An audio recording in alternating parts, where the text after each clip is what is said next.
Bang! Neeves Knives, I'm Jared. Today we have something new from TT Knife and Tool. This is the first time they've ever sent anything to me, so I'm really happy about that. Shout out to them. This is made in the USA, and it is Pick Knife and Tool. Shout out to them. You can go check them out on Instagram. Now let's check this out, because this thing is...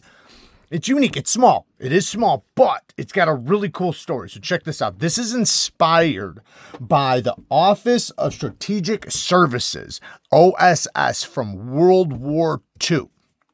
They were a precursor to the CIA and special agents and stuff like that. So they were doing things, in the war that they were basically like the tip of the spear in the war. They were conducting missions that, were specific to them. And I think, probably did quite a bit. And the reason why we now have the CIA and all these other, agencies and stuff like that do missions like that. Anyways, this little guy is inspired from what was it called? The Lapel Dagger. The Lapel Dagger, which was a very compact little dagger. So let's check it out. We obviously have this little leather slit. And then you can see here, now you can get it with the wolf or without. This is aluminum. And when we flip it over, we have a double-edged dagger made in Idaho, magnet cut steel, 63 to 64 HRC. But this thing has a patent pending locking system, I guess. And what it does is you can open it either direction, but it does lock. Listen.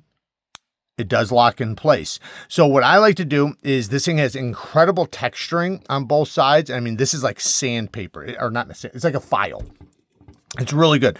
So what I do is I pinch and I take this middle finger right there and I just grab the scale and I slide it that way, and I can almost slide it all the way around, but then grab my thumb and then lock it into place. And now it is locked, and it is so slim. So it does take a second to get used to. The dexterity in your hands are probably not going to be able to do it the first time you open it up, but after you open it up a few times, it gets smoother and smoother and smoother. And I haven't opened it up that much, so it's not like it's like, super broken in now. But I mean, it is way smoother.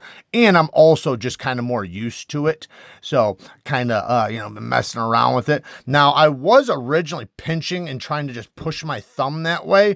But I can do that, but only with influence with my middle finger, because I feel like I'm just pushing against itself. Another way I found to open it is if you pinch it, you can take the ass end of it right here and push it on something. So you can push it on something and open it right up. So that works pretty damn good too, because, once you pinch that pivot, the pivot spins. So as you can see, it spins with itself, both sides. I also found that I can gravity flip it if I pinch this, because the pivots move, by them or together. I can pinch it and just gravity flip it and follow it around. And when I'm not under a camera, I can get it like down to there. So then it's really easy and quick to get open. With the camera in the way, I can't get that much momentum, but I can definitely do it really fast otherwise. Now, as you can see, this is some sort of button lock. There must be a spring in there pushing it.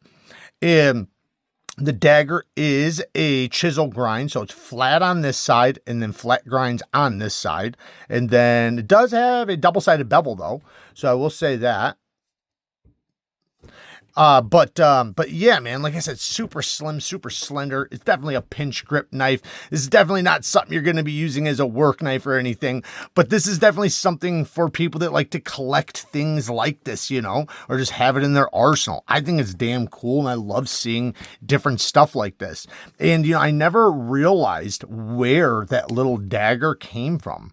I didn't realize there was like such a story behind it, because I've seen them before, in the knife community and stuff, but I just never knew where they came from. The leather sheath, I like going with the red button towards the TT. I think it just looks cooler. And, I like the leather. It's, really good, decent quality leather. I think they could have went a little bit thicker. I think it'd been cool if it was hand stitched instead of machine stitch. I think that would have looked really cool.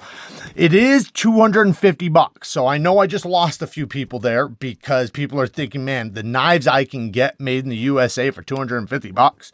You got a lot of options in that price range. A ton of them.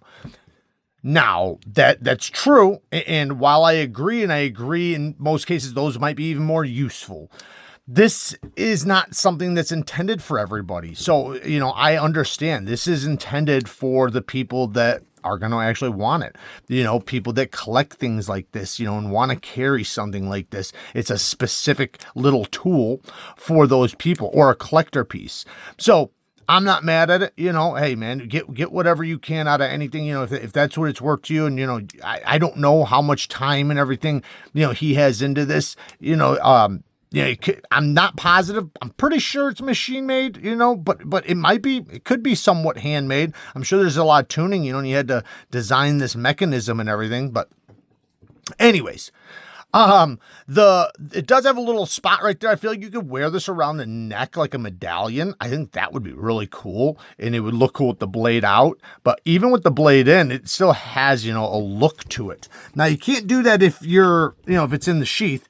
It'd been cool if they had just a little nub right there so you could. Now, I imagine people would be worried that it's going to slip out, but I don't think it will, man. You'd have to do some crazy stuff to get that to pop out. Not that it's like stiff or anything. Maybe over time it might get smoother and smoother. But if it was a little bit thicker leather, then it'd be really tight over time. Anyways, it is more of the flimsier stuff, so it's not going to be hell to break in or anything. It does come very, very sharp right out of the box, which is nice because little blades like this sometimes don't come very sharp. It's just like companies, have a hard time sharpening such little blades or something. I'm not sure. But since it's a proper steel, a steel that, in my opinion, is one of the most, if not the most well-rounded steel in the knife world right now. MagnaCut steel, badass corrosion resistance, incredible toughness, great edge retention. It seems like it's fairly easy for companies to heat treat, even in mass production where we want it, 63 to 64 HRC. So that's badass. And now I know another company is going to be making MagnaCut and taking it over. It does suck that it's not going to be made in the USA anymore, but it is what it is. I guess I'm just happy that we're still going to have it. But anyways, you do get kind of used to it. It does take a second though. You kind of got to play with it a little bit, that's what she said. But, it can, as far as closing, that's the more difficult part. That's the part you're really going to have to, start, kind of messing with, because you have that live edge. So your instincts want to just grab it and push it down like that, but you shouldn't, because it's got the edge. I know I do, because, I deal with sharp edges all the time. So I know my limits of the types of edges my fingers can take, but to each their own. I think it's cool, man. I'm happy he sent it to me, man. This is a cool little piece to have in the collection, and it's made in the USA, and I always appreciate that, and I always want to support the companies in the USA. Not sure if I have a link or not to this. If I do, it'll be linked down in the description, so definitely check out the link. Check out some other stuff from this guy. It's cool to support, other small companies in the USA, which, he is, so yeah, let's go. Work hard, stay tough till next time. Peace.